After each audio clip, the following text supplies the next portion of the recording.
भारत माता की। भारत माता की। वंदे।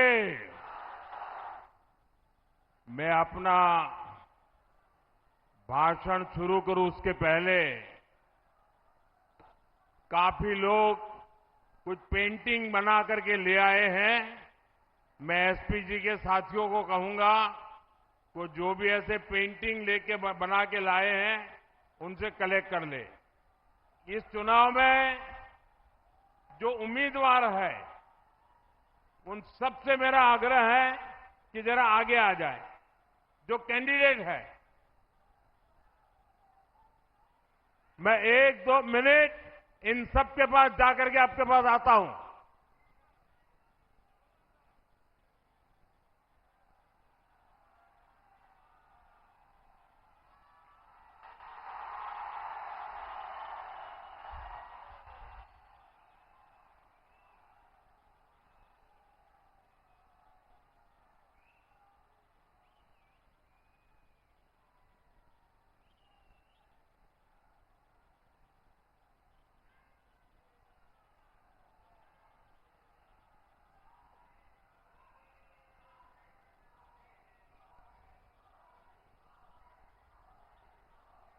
कूच बिहार के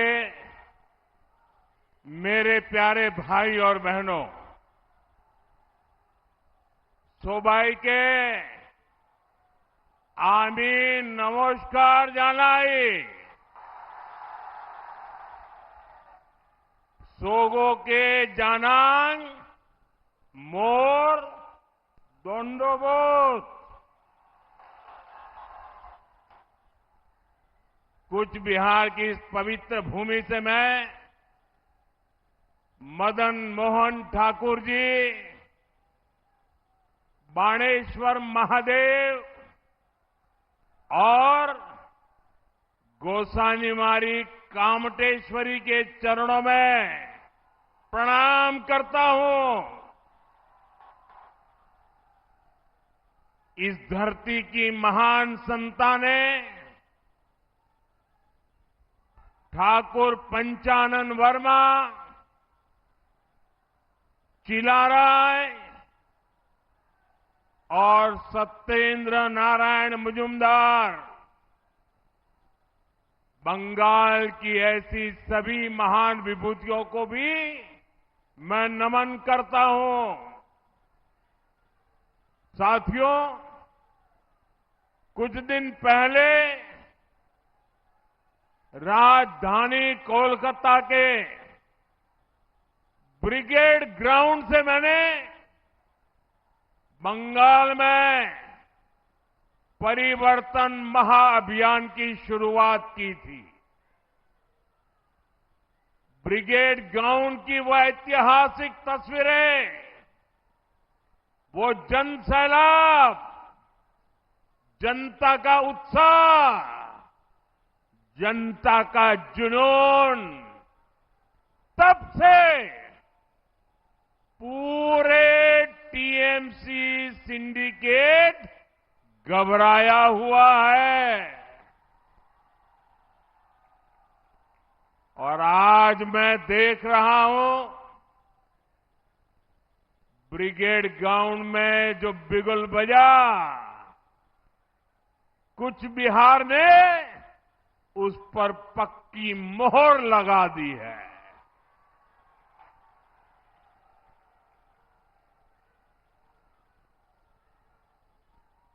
इस माहौल और हुजूम ने ये पक्का कर दिया है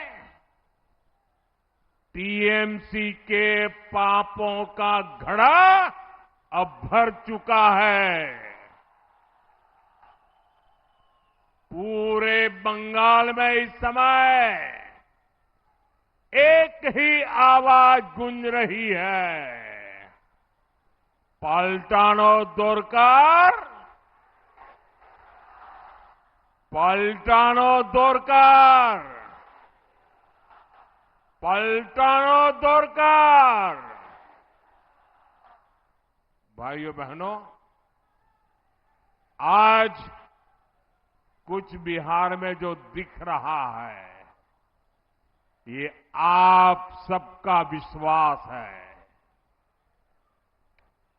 मैं आज हेलीकॉप्टर से उतरा, जो भी वहां साथी रिसीव करने आए थे, मैं नमस्ते करता था और वो एक ही बात बोलते थे, अरे मोदी जी जीत जाएंगे, अरे मोदी जी जीत जाएंगे। हर एक और हेलीपैड से यहां आने तक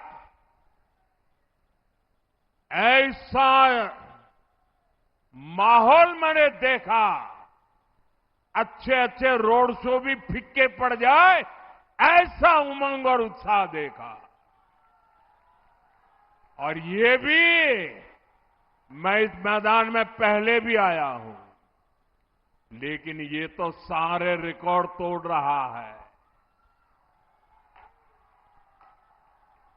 ये विश्वास है उज्जवल भविष्य के लिए, ये विश्वास है नए बंगाल के लिए, बीजेपी की नई सरकार के लिए। मैं इस आशीर्वाद के लिए आप सबको, पूरे बंगाल के मेरे भाइयों बहनों को सर झुका करके प्रणाम करता हूं।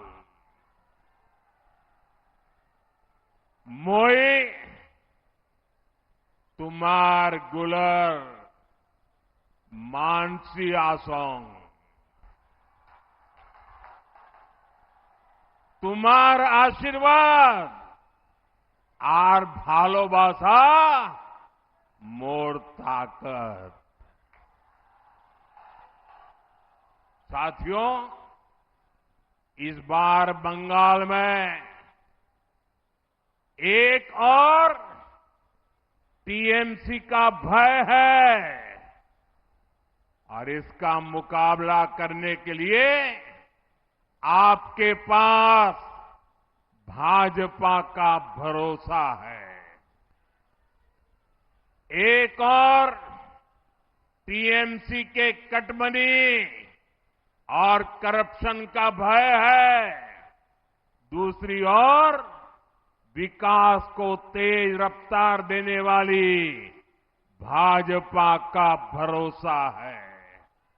एक और घुसपैठ कराकर विदेशियों को यहां बसाने का भय है, दूसरी ओर घुसपैठ रोककर सारे घुसपैठियों को बंगाल से बाहर करने का भाजपा का भरोसा है। एक और बदलती डेमोग्राफी से अपनी ही जमीन पर आजादी छीनने का भय है, दूसरी ओर अपनी माटी पर गर्व के साथ सिर उठाकर जीने का अटल भरोसा देने वाली भाजपा है।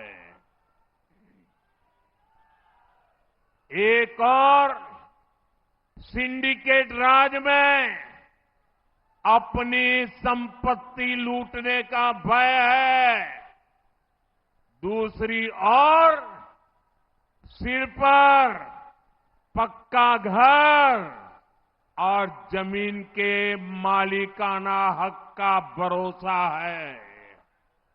एक और संदेश खाली जैसी बहनों की चीखें और बेटियों पर होता निर्मम अत्याचार है, दूसरी ओर नारी शक्ति को सुरक्षा, सम्मान और सशक्तिकरण की मोदी की गारंटी है।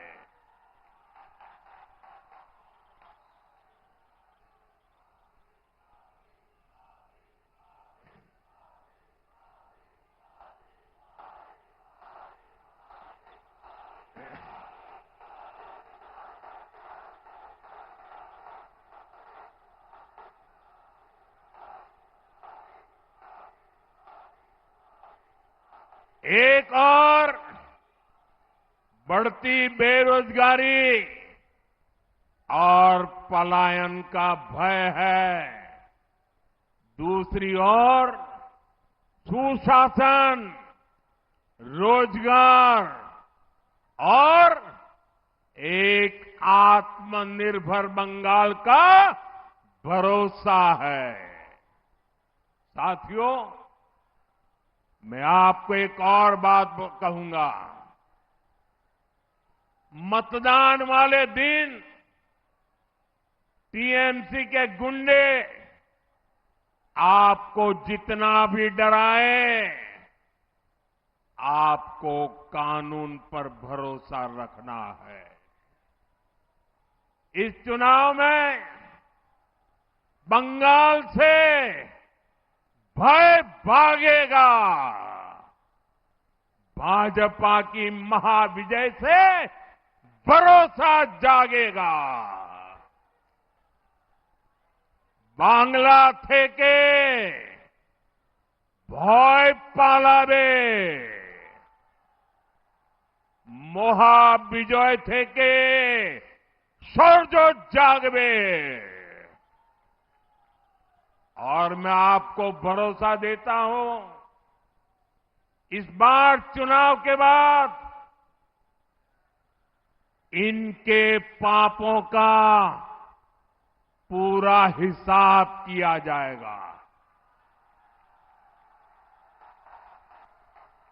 चुन चुन के हिसाब किया जाएगा।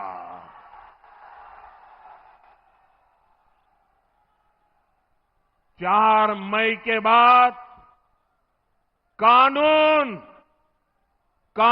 अपना काम करेगा। चाहे कोई बड़े से बड़ा गुंडा क्यों न हो, इस बार न्याय होकर रहेगा।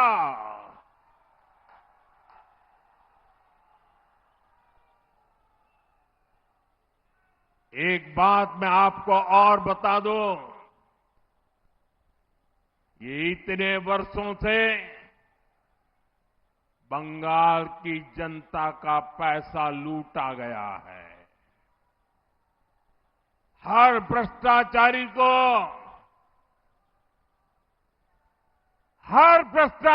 को ये जो लूटा हुआ पैसा है ना, वो जनता को लौटाना ही पड़ेगा।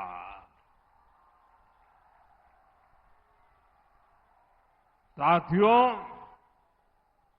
यहां की निर्मम सरकार बंगाल की इस पावन माटी पर हर रोज लोकतंत्र को लहूलुहान कर रही है। ये निर्मम सरकार अपने आगे किसी संवैधानिक संस्था को कुछ भी नहीं समझती। आपने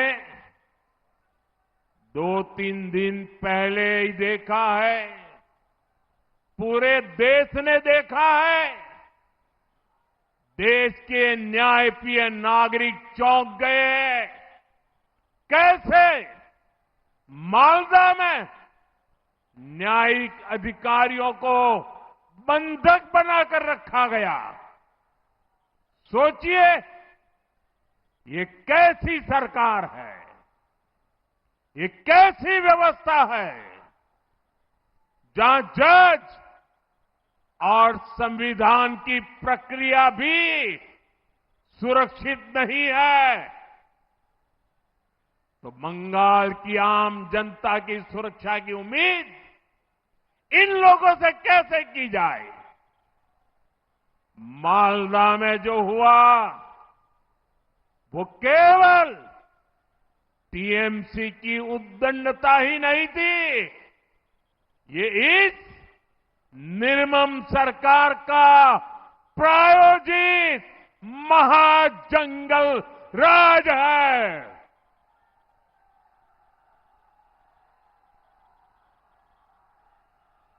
महाजंगल राज है।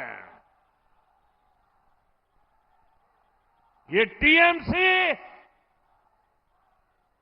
जब न्याय का शिकंजा कसता है तो संवैधानिक संस्थाओं का गला घोंटने का काम करती है। और अब तो हालात इतने खराब हो चुके हैं कि देश की सर्वोच्च अदालत सुप्रीम कोर्ट को भी दखल देना पड़ रहा है। हर कोई देख रहा है कि टीएमसी बंगाल में कानून व्यवस्था का जनाजा निकालने पर तुली है। साथियों, हमारा बंगाल शक्ति पूजा की धरती है।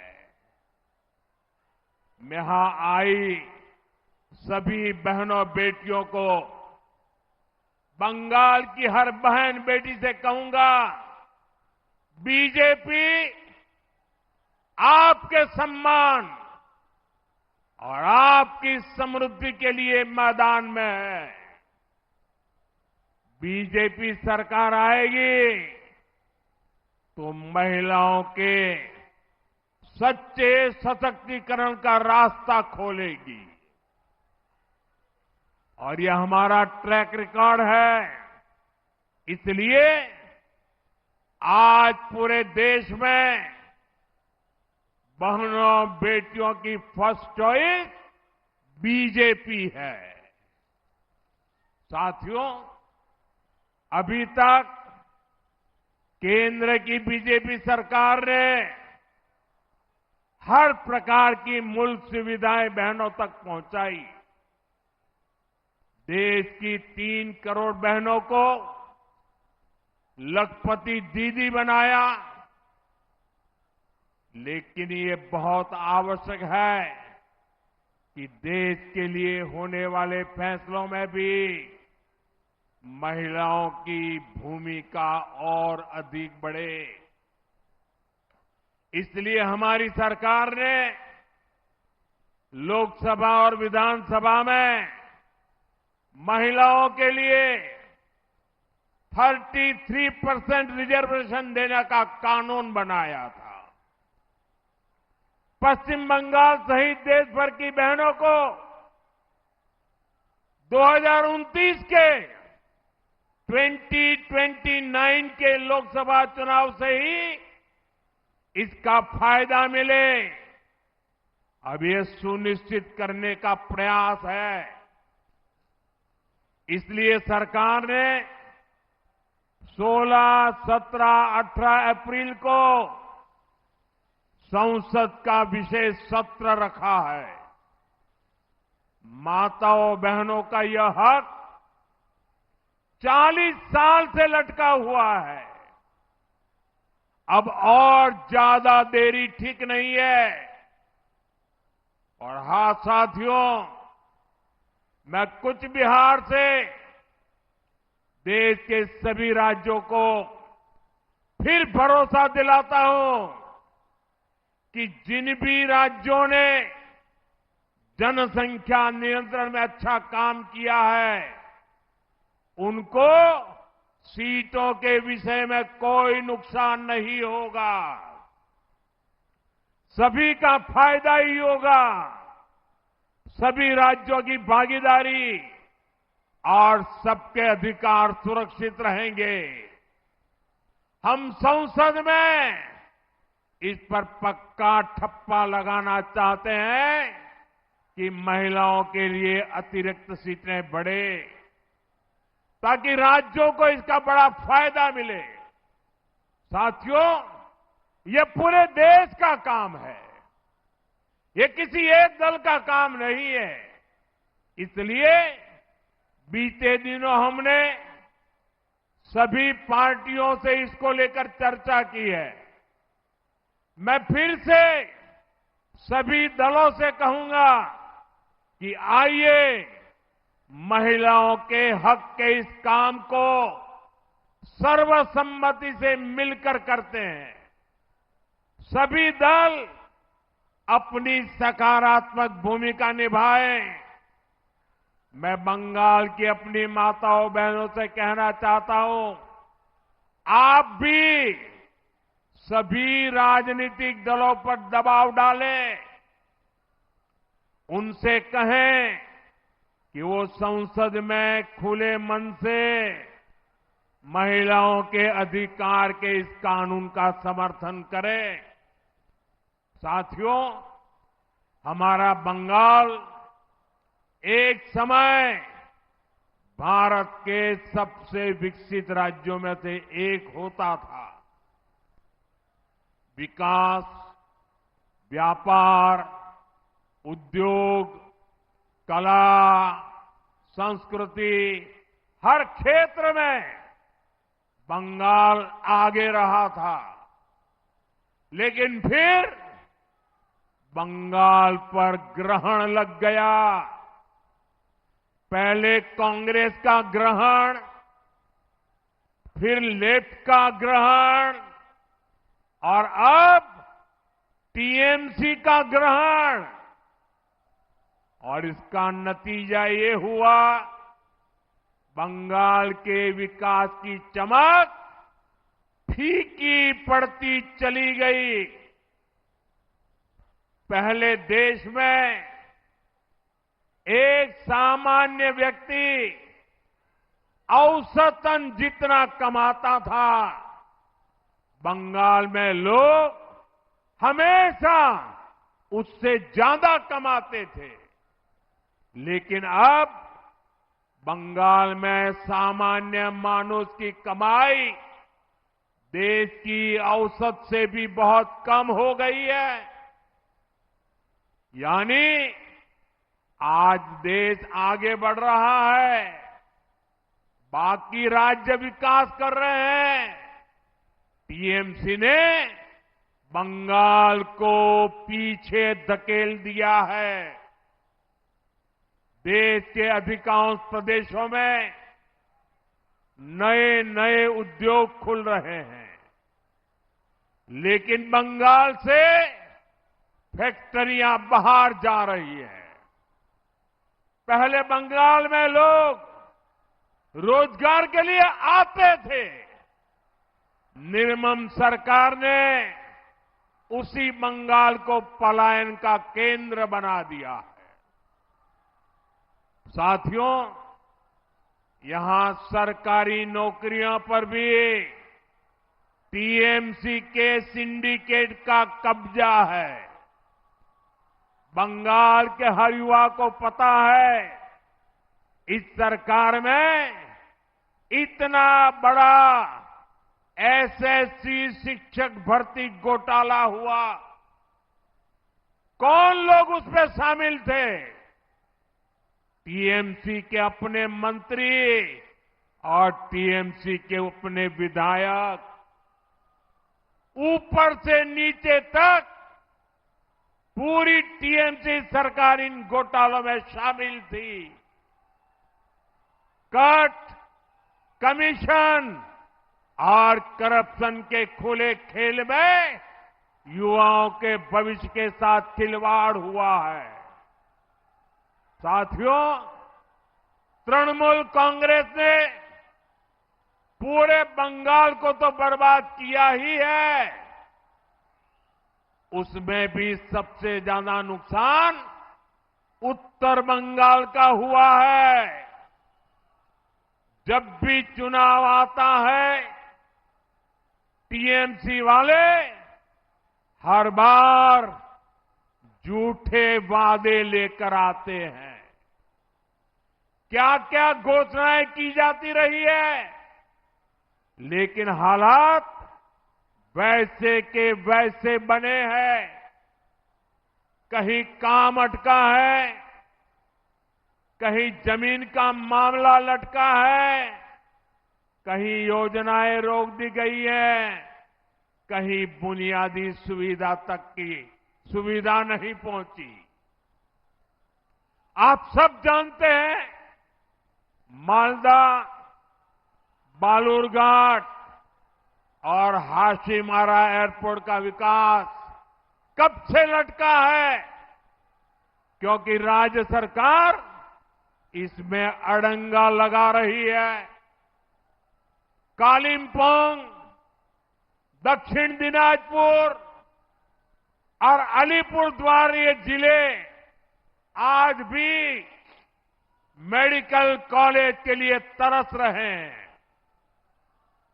साथियों, चाय बागानों के श्रमिकों के लिए हमने पीएम चाय श्रमिक प्रोत्साहन योजना शुरू की। राज्य सरकार ने उसे भी रोक दिया।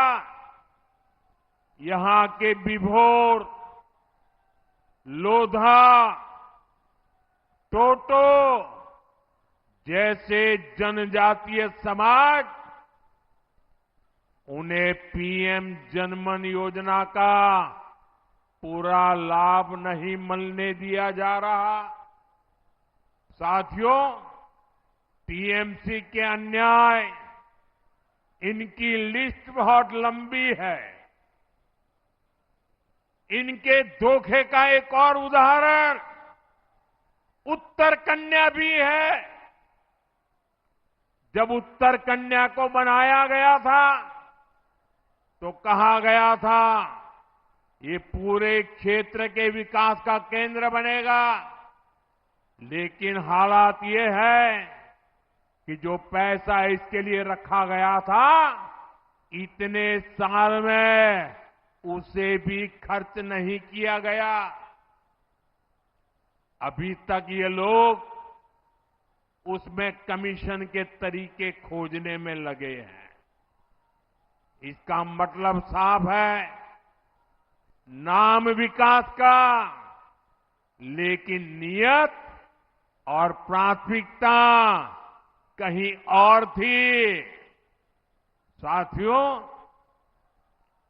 2012 में कूच बिहार के लोगों से भी टीएमसी द्वारा कहा गया था इस इलाके को उद्योगों का केंद्र बनाया जाएगा। बार बार वही वादा दोहराया गया, लेकिन आज 14 साल बाद सच्चाई क्या है? जमीन पर कोई काम नहीं हुआ। 2021 में मेखलीगंज में 300 एकड़ के इंडस्ट्रियल पार्क की घोषणा की गई थी। आज 2026 चल रहा है, पूरे 5 साल हो गए, लेकिन इंडस्ट्रियल पार्क तो छोड़िए, एक फैक्ट्री तक नहीं लगी। आसपास के जिलों में भी बड़ी बड़ी बातें करने के बाद या तो कोई काम नहीं हुआ, या फिर अगर कहीं कोई उद्योग आ गया तो वो टीएमसी सिंडिकेट से परेशान है। साथियों, आज कूच बिहार के किसानों के साथ भी बहुत बड़ा अन्याय हो रहा है। हमारे किसान भाई बहन कठोर परिश्रम करते हैं, पसीना बहाते हैं, लेकिन किसानों को फसल की सही कीमत नहीं मिलती। यहां पर कूच बिहार के आलू के किसान भी आए हैं। मैं आपकी तकलीफ समझता हूं। आप मेहनत करके यहां आलू का रिकॉर्ड उत्पादन करते हैं, लेकिन जब फसल बेचने का समय आता है तो उसे औने पौने दामों पर बेचना पड़ता है, क्योंकि टीएमसी सरकार ने आपकी कोई चिंता नहीं की। यहां कोल्ड स्टोरेज की भारी कमी है। आलू चिप्स बनाने जैसा कोई उद्योग नहीं जो बड़ी मात्रा में आलू खरीद ले, इसलिए फसल सड़ने लगती है, किसानों को नुकसान होता है। भाइयों बहनों, किसानों के लिए बेहतर जीवन और बेहतर अवसरों का काम केवल बीजेपी ही कर सकती है।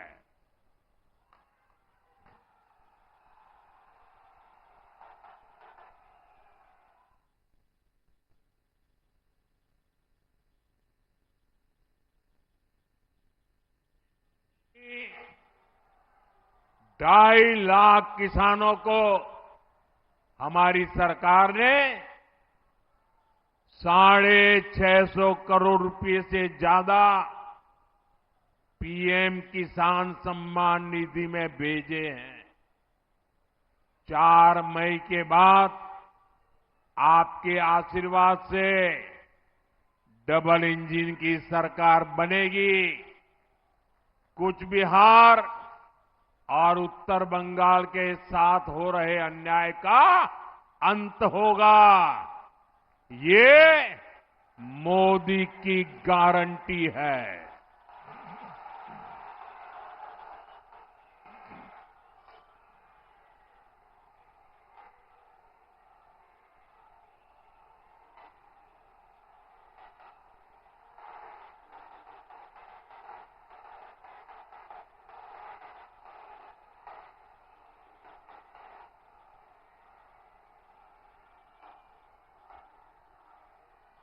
कूच बिहार এবং উত্তর বাংলার থেকে যে অন্যায় হয়েছে তার অন্ত হবে। এটা মোদির গ্যারান্টি।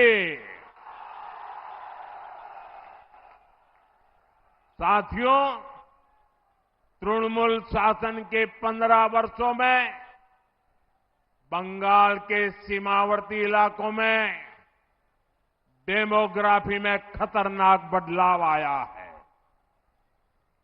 इन घुसपैठियों को टीएमसी का सीधा संरक्षण मिलता है।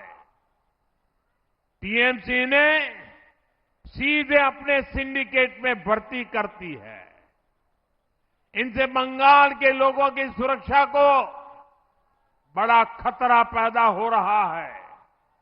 इसलिए भारत सरकार घुसपैठियों की पहचान कर उन्हें बाहर निकालने के लिए काम कर रही है।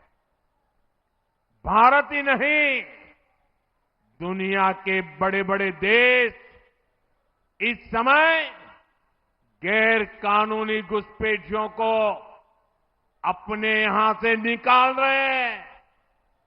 बड़े बड़े देश निकाल रहे हैं। लेकिन भाइयों बहनों, बंगाल में टीएमसी सरकार घुसपैठियों के बचाव में लगी है।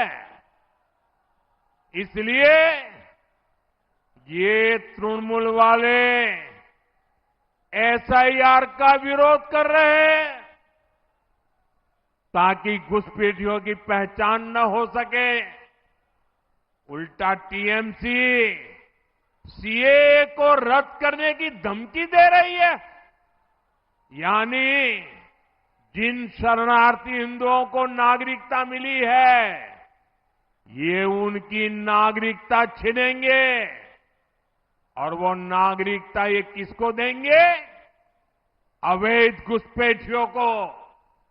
क्योंकि इन घुसपैठियों को टीएमसी अपना वोट बैंक मानती है। भाइयों बहनों, तुष्टीकरण के इस खेल में बंगाल की महान पहचान को बदला जा रहा है। आपने देखा होगा, अभी टीएमसी ने अपना घोषणा पत्र जारी किया, लेकिन उसका नाम उन्होंने बांग्ला भाषा में नहीं रखा, बल्कि उसे इश्तेहार कहा जा रहा है। आप सोचिए, ये कैसे बंगाल की पहचान को बदल रहे हैं। आप जानते हैं ना, इश्तेहार का इस्तेमाल बंगाल में किस लिए हुआ था? 1905 में मजहबी ताकतों ने बंगाल में लाल इश्तेहार जारी किया था। उसके बाद हिंदुओं का नरसंहार किया गया था। टीएमसी हमें उसी की याद दिलाना चाहती है। आपको भूलना नहीं है, यहां निर्मम सरकार में खुलेआम धमकी दी रही है कि एक खास मजहब के लोग बंगाल में हिंदुओं का रहना मुश्किल कर देंगे। तुष्टीकरण का ऐसा घिनौना खेल बंगाल के सम्मान और बंगाल की संस्कृति को मिटाने का ऐसा षड्यंत्र, लेकिन अब बहुत हो गया। अब बंगाल की पहचान बदलने वालों की विदाई बंगाल ने तय कर ली है। এই বার বাংলার পরিচয় বদলানোর চেষ্টা যে করছে তার বিদায় হবে।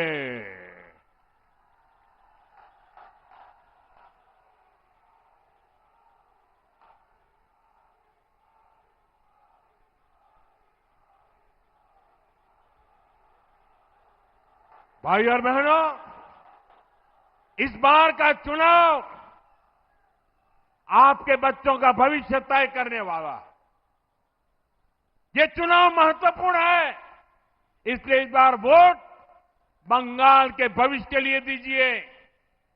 आप अपना वोट अपने खेत से कमाई के लिए दीजिए।